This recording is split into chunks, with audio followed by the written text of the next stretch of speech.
പുരാതന വസ്തു കാണാൻ നിങ്ങൾക്ക് ഇഷ്ടമാണോ? എന്നാൽ ഞാൻ കുറച്ച് പുരാതന വസ്തുക്കൾ നിങ്ങൾക്ക് കാണിച്ചു തരാം കേട്ടോ.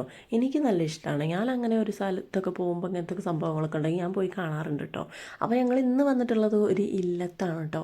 അവരുടെ ഇല്ലത്ത് അവർ തന്നെ ഉപയോഗിച്ചിരുന്ന പണ്ട് കാലത്തൊക്കെ ഉപയോഗിച്ചുകൊണ്ട് വന്നിരുന്ന ഒരുപാട് സംഭവങ്ങൾ അടുക്കളയിലും അത് അരങ്ങത്തും ഒക്കെയുള്ള ഒരുപാട് സംഭവങ്ങളാണ് ഇവിടെ അവർ എല്ലാവർക്കും വേണ്ടി കാണാൻ വേണ്ടി വെച്ചിട്ടുള്ളത് കേട്ടോ. അത് അവരുടെ പത്തായപ്പുരയിലാണ് വെച്ചിട്ടുള്ളത്. അവരുടെ വീടിൻ്റെ തൊട്ടടുത്ത് തന്നെയാണ് അവരുടെ പത്തായപ്പുര. ആ പത്തായപ്പുര നെല്ലൊക്കെ ഇട്ടിരിക്കുന്ന പത്തായപ്പുര ഉണ്ടല്ലോ, അതിൻ്റെ തൊട്ട മുകൾ ഭാഗത്താണ് കേട്ടോ ഇതുള്ളത്. അപ്പോൾ പല സംഭവങ്ങൾ ഇവർ ഉപയോഗിച്ച പണ്ട് കാലത്ത് നമ്മൾ കാണാത്തതായിട്ടുള്ള ഒരുപാട് ഉപകരണങ്ങളും അതും ഇതൊക്കെയാണ് കേട്ടോ. കിണ്ടി, കുറേ ചില്ലറ പൈസകൾ, പിന്നെ പണ്ടത്തെ 500 നോട്ടുകൾ, ഫോണ്, ക്യാമറകൾ, അങ്ങനെ പല സംഭവങ്ങൾ, നമ്മളെ അച്ചാറും സാധനങ്ങളൊക്കെ ഇട്ട് വെക്കുന്ന ഭരണികൾ, നൂൽപുട്ടുണ്ടാക്കുന്ന അച്ച്, കലപ്പ, മെതിയടി, ഒരുപാട് പണ്ടത്തെ വിളക്കുകൾ, കാര്യങ്ങൾ എന്താണെന്ന് പറയാൻ അറിയില്ല. ഞാൻ കാണാത്ത ഒരുപാട് സംഭവങ്ങൾ എനിക്കിവിടെ നിന്ന് കാണാൻ പറ്റിയിട്ടോ.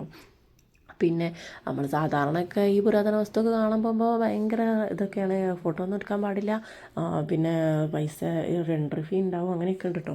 ഇത് പിന്നെ അവരുടെ തറവാട് വീടാണ് കേട്ടോ. തറവാട് വീടിൻ്റെ അടുത്ത് തന്നെയാണ് അവരുപയോഗിച്ച സാധനങ്ങൾ അവർ എല്ലാവർക്കും കാണാൻ വേണ്ടിയിട്ട് ഒരു സ്ഥലത്തേക്ക് മാറ്റി വെച്ചതാണ് കേട്ടോ.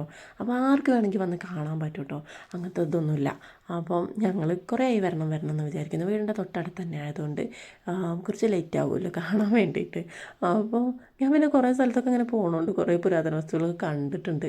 അപ്പോൾ പിന്നെ അങ്ങനെ അങ്ങോട്ട് വന്ന് നോക്കിയില്ല. എന്തായാലും അപ്പോൾ ഇന്ന് വരേണ്ട ഒരു സാഹചര്യം വന്നപ്പോൾ ഞാൻ വന്ന് കണ്ടതാണ് കേട്ടോ. അപ്പോൾ ഞാൻ അവിടുത്തെ കാണാത്ത ഒരുപാട് കാര്യങ്ങൾ എനിക്ക് കാണാൻ പറ്റി. അപ്പോൾ എനിക്ക് ഭയങ്കര സന്തോഷം തോന്നി. അപ്പോൾ ആ ഒരു സന്തോഷം നിങ്ങൾക്കും കൂടെ പങ്കുവയ്ക്കാമെന്ന് വിചാരിച്ചിട്ടാണ് ഞാൻ ഇതൊക്കെ അങ്ങനെ വീഡിയോ എടുത്ത് നിങ്ങൾക്ക് കാണിച്ചു തരുന്നത് കേട്ടോ. അപ്പോൾ ഈ പണ്ടത്തെ ഫോണൊക്കെ ഉണ്ട് കേട്ടോ. നമ്മൾ ടി വിയിലൊക്കെ അങ്ങനെ കണ്ടില്ല, ചില വീടുകളിലൊക്കെ ഉണ്ട് കേട്ടോ പണ്ടത്തെ ഒരുപാട് ഫോണുകളും കാര്യങ്ങളൊക്കെ. ഇതൊക്കെ പിന്നെ ഇവരെ തന്നെ ഉപയോഗിച്ച സാധനങ്ങളാണ്. അപ്പം എനിക്ക് ഭയങ്കര സന്തോഷം തോന്നുന്നു. ബൈ.